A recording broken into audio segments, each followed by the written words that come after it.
Assalamualaikum warahmatullahi wabarakatuh. Alhamdulillahilladzi kana bi'ibadihi khabiran basira. Tabarakalladzi ja'ala fis samaa'i burujan wa ja'ala fiha sirajan wa qamaran munira. Asyhadu an la ilaha illallah wa asyhadu anna Muhammadan abduhu wa rasuluhu alladzi ba'athahu bil haqqi basyiran wa nadhira wa da'iyan ilal haqqi bi idnihi wa sirajan munira. Allahumma salli alaihi wa ala alihi wa sahbihi wa sallimu tasliman katsira, amma ba'd. Puji syukur kehadirat Allah Subhanahu wa taala yang telah melimpahkan rahmat, taufik, hidayah serta inayahnya khususnya kepada kita kaum perempuan, kaum penuh kebahagiaan, kaum penuh kemuliaan, kaum pembawa perdamaian. Biqaulina Allahumma salli ala Sayyidina Muhammad. Semoga tetap terlimpah curahkan kepada beliau, Nabi besar, Nabi Muhammad, Nabi penuh rahmat, Nabi pemberi syafaat kelak di hari kiamat. Sahabat-sahabati dimanapun berada yang dimuliakan oleh Allah. Berbicara tentang perempuan, dari dulu hingga sekarang, perempuan tidak hanya berperan dalam bidang domestik saja. Keberadaan perempuan dapat dilihat pada partisipasinya dalam dimensi publik dan politik, yakni dalam mewujudkan suatu perdamaian. Dalam sejarah, di belahan dunia manapun, perempuan berperan dalam mewujudkan dan menciptakan situasi atau kondisi yang lebih baik. Tak lain dan tak bukan adalah suatu perdamaian. Allah Subhanahu wa taala berfirman dalam surat An-Nisa ayat 128. Bismillahirrahmanirrahim. Wa in imra'atun khafat min ba'liha nushuza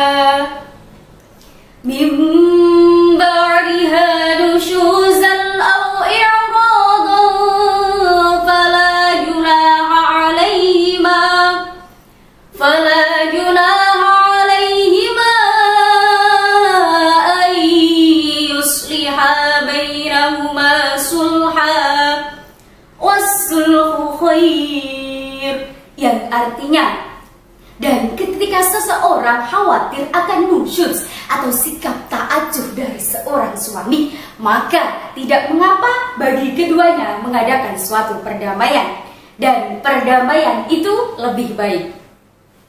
Ayat tersebut bercerita tentang istri Rasulullah Muhammad SAW, yakni Saudah bin Zam'ah. Saudah adalah seorang janda tua, tidak cantik dan tidak pula mengikat hati, yang dinikahi oleh Rasulullah karena kasihan terhadap kondisinya setelah ditinggal oleh sang suami. Berjalan 3 tahun pernikahan, datanglah Sayyidah Aisyah radhiyallahu anha sebagai istri Rasulullah. Saat itu Saudah khawatir dirinya akan diceraikan oleh Rasulullah. Akhirnya Zam'ah rela mengorbankan hari gilirannya kepada Sayyidah Aisyah radhiyallahu anha, asalkan dia tetap menjadi istri Rasulullah Muhammad SAW, dan Rasulullah pun menyetujuinya.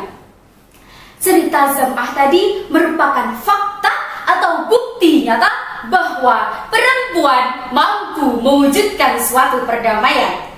Sekarang, bagaimana dengan kita? Bagaimana kita sebagai kaum perempuan mewujudkan suatu perdamaian? Dalam kultum kali ini, saya akan sedikit membahas tentang the role of mother for peace building, atau peran ibu mewujudkan perdamaian. Sahabat-sahabati dimanapun berada yang dimuliakan oleh Allah. Secara psikologis, perempuan sebagai seorang ibu memiliki jiwa pengasuh dan penyebar perdamaian. Seorang ibu dapat menanamkan nilai-nilai perdamaian ketika anak sedang berselisih satu sama lain, menjadi penengah yang adil ketika anak sedang bertengkar. Selain itu, sebagai seorang ibu juga harus tahu bagaimana cara membagi rasa cinta, kasih, dan sayang kepada anak agar tidak terjadi kesalahpahaman. Sahabat-sahabati dimanapun berada yang dimuliakan oleh Allah, perempuan adalah role model atau teladan bagi anak. Anak mengidentifikasikan diri tidak hanya yang diajarkan secara materi saja, tetapi juga harus dicontohkan dalam sikap keseharian. Anak belajar menghargai jika ia tumbuh dalam asuhan kasih sayang. Anak belajar melawan jika ia tumbuh dalam penindasan. Anak menjadikan kekerasan sebagai solusi atau jalan keluar dari suatu persoalan jika ia tumbuh dalam kekerasan pula. Sebaliknya, limpahan kasih sayang, perhatian, dan perlindunganlah yang harus kita tanamkan kepada anak agar anak tumbuh menjadi atmosfer yang penuh dengan cinta kasih dan perdamaian, di mana masa depan mereka akan menginternalisasikan nilai-nilai luhur dalam kehidupan dan tentunya mewariskan pada generasi selanjutnya. Maka anak sebagai investasi moral luhur seperti inilah yang harus kita perjuangkan. Sekian kultum kali ini, mohon maaf atas segala kehilafan. Ambillah hikmah atau pelajaran dari apa yang saya sampaikan dan jangan lupa diimplementasikan. Santen parutan klopo, cekap semanten hatur kaulo, wallahul muwaffiq ila aqwamit thoriq. Assalamualaikum warahmatullahi wabarakatuh.